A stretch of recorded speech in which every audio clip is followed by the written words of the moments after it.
Hey, what's going on, everybody? It's the Donald Hall Show, man. Coming back to today with some, with some content as far as just Raider talk, man, and jumping into, a couple of weeks before the draft, man. We're getting close, man. So we trying to nail down some of these position groups, man, and see where we're going from here.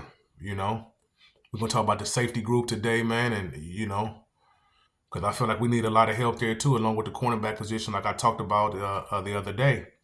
But I'm gonna tap into to some of these comments that from the previous show. We was talking about the cornerback position and what we should do. And Frank Garcia had tapped in, saying that as far as going to get a corner maybe next year, that it may not be no good corners, you know. And I think if far as the second round, that may be a little too high. I would say, as far as that may be true, but third and fourth round, man, it's still some good value there. You got Chandler Rivers from Duke. You got Dylan Everett from Georgia.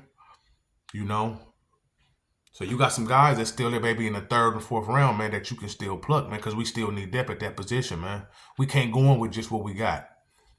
Can't just go on with that. Like I say, Stokes had injury, history problems. Teron Johnson, he really good, but he had 5,000 snaps. And Porter, he's still improving, which is not all his fault. Like I said, the development of Pete Carroll wasn't really, far as not playing him, man. So, I still think we can get a corner in the third or fourth round, man. Maybe two of them, we may need. And so we still got to hammer that out. We can't just let that go dry, um, as far as that position group, and so, we got to look at all the things. As far as safety wise, what you were saying, as far as second rounder, if Emmanuel McNeil Warren from Toledo was there, man, that dude is a baller. 6'3", 205, man, play downhill, play against the run good. He more of a box safety, but he can play, he play against both. He good against the pass. He was 92 far as in his cover skills, as far as against the pass, man. So he can cover pretty well though. Sometimes he have problem against elite speed though, far as coming out. You know what I'm saying? So you don't want to get him matched up with too many real fast receivers, man. But the dude can play, man. He can play. I mean, we looking for that next. You're from Seattle, because that's to me what changed Seattle defense, man. Running that big nickel, running somebody out there who can play against the run, don't come off the field, and also can play the back end too. Good enough to play the back end. Every team is looking for that guy now, and Seattle got him in the second round. Got him in the second round. So taking somebody like Warner or AJ Hossey from LSU, you know, 6'1", 205 around there, he more of a box safety too, so it's something to think about maybe in the second round for us, drafting the safety, but is that high on the list for us is where we should go? I definitely don't think the corner we should not, go, second round corner. I would go third or fourth. After that, maybe two corners, man. I definitely think we need that. We need the corner and safety help on both. And so we got to go from there. And so the other comment we had was from Pete Walker. He commented and said we need everything. We need DB help, free safety, tackle, guard. And he said he thought Tucker and Bowers was going to be solid this year. And I agree. We do need everything. We need to hit everything in the draft, man. We can't leave nothing unturned. Because we need depth everywhere, regardless if we got our starters or people fighting for jobs. We still got to have good depth, man, because it's always next man up through injuries, through people not performing the way that they thought. So you want competition, the healthy competition all the way throughout, in and out, through all the positions, really. And so, we got to tap into that. I know Bauer's gonna be excellent if he on the field. Tucker, he been pretty good, man. He been okay, man. We'll see how in Kubiak's system, how that go. We'll see. We'll see how that go with Tucker, man. But He has so many offensive coordinators, so many coaches, man. It's kind of hard to get a handle on some of these guys, man, on like where they really at, and can they really flourish though? So we'll see with that, And Jerome was talking about, that he looked at the depth chart and just, we need DB help and we need safety help, and we do. We need it. We need it, Ron. We need it, man. We need it all the way through. Whether it's in the back half of our draft, because we thin in the back half, man. As far as depth and safety help, we only got Palomalo who on a 1 year deal left, and Chin 1 year left on his deal, So, I know we brought back Tristan McCullum, as a backup depth, but man, we need more depth. We need more depth, and I feel like we need another starter, to push them guys, man. Palomalo, to me, his tackling was bad last year. I don't know if he was playing out of place, but it just didn't look right to me as far as that. He played better the year before. Chin, he more of a box safety, but he was okay last year, man. But we make an upgrade that, and see where we go with that. See where we go. Because we definitely gonna need some more safety help, man. Subscribe to the channel, y'all tap in with me, man. Tap in. Let's chop it up about it, man. See where we going. Man. Put in the comments, man, so we can, hash this thing out, man. We can hash it out, But what I want to land on is with the safeties.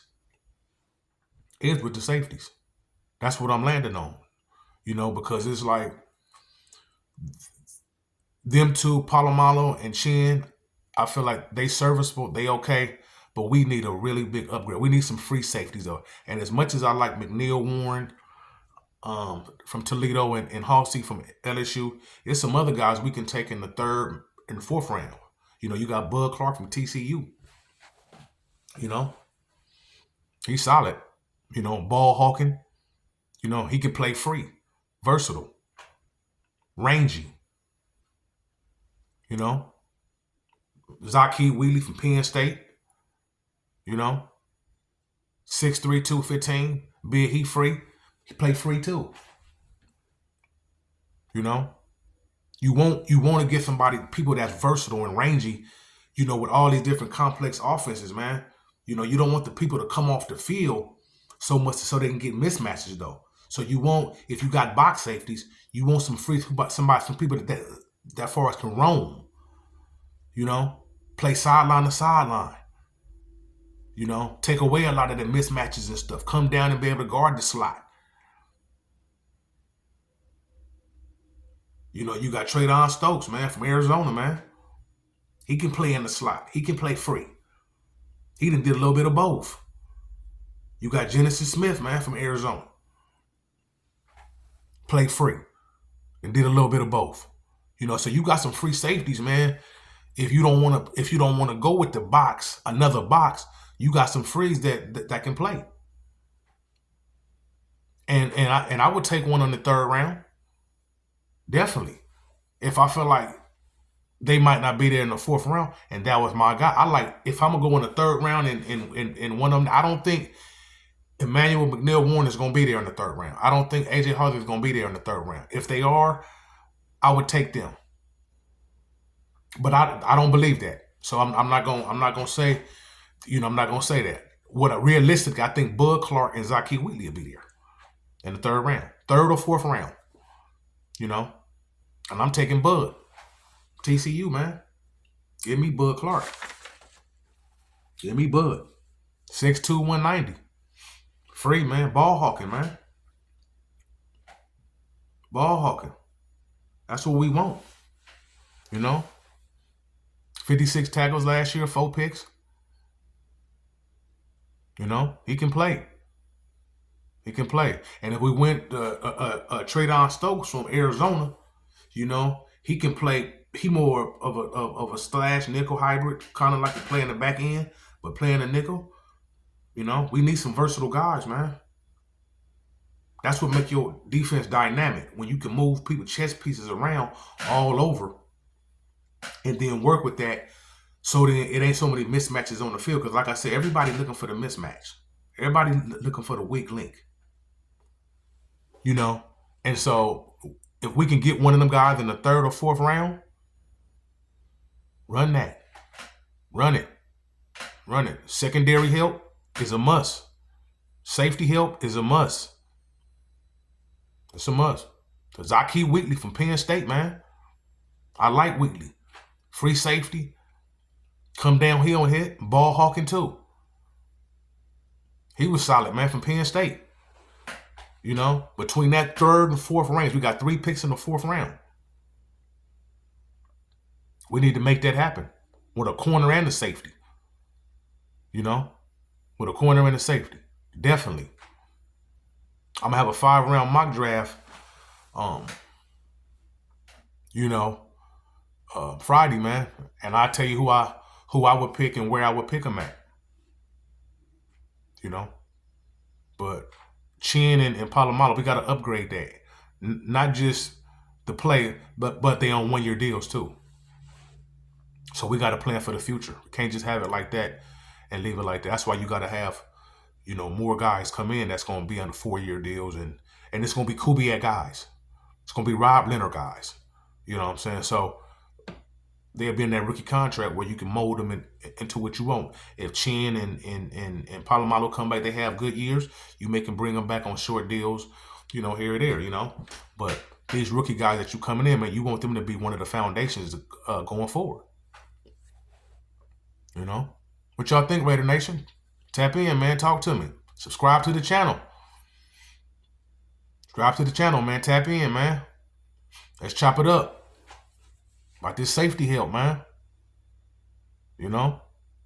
Ball hawking. Bud Clark. Versatile. Traydon Stokes. Jennison Smith.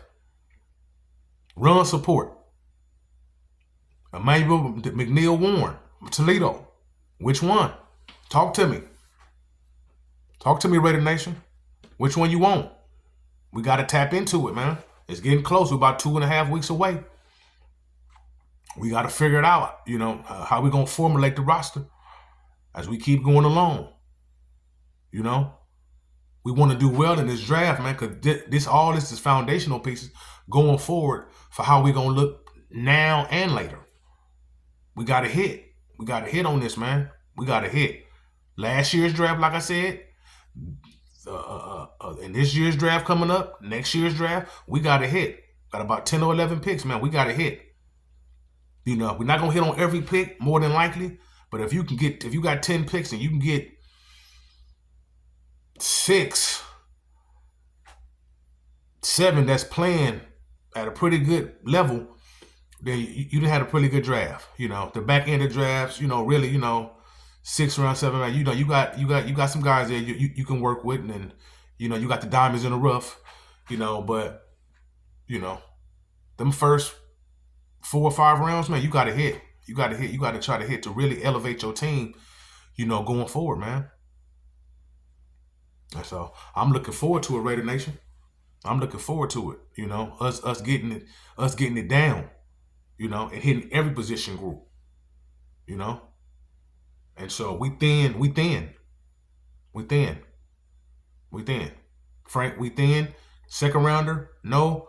Third, I would say not even third, maybe 4th or 5th corner. Yeah.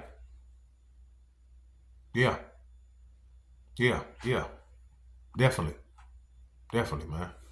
And so Friday, I'm going to have a mock man up, 5 rounders. It's going to be a couple changes, as we get close and, until we nail the final one down, people dropping, like I say, people skyrocketing, but at the end of the day, we got to figure it out, and they're going to have to figure it out, which way they want to roll. I just know we need help all over the place, whether it's starters or depth. Starters or depth, we still need it, still need it, man. And so I'll get back up with y'all, man. The Silver Age Tees, man. Y'all tap into the website, man. SilverAgeTees.com, man. Tap into the t-shirts, man. Take a look at them. And the heavy threads, man. The apparel. The hats, shirts, sweatsuits, long sleeve, shorts, everything, man. Tap into it, man. And so we'll talk on Friday, man. And see what it is on the mock, man. I'll talk to y'all later. Go.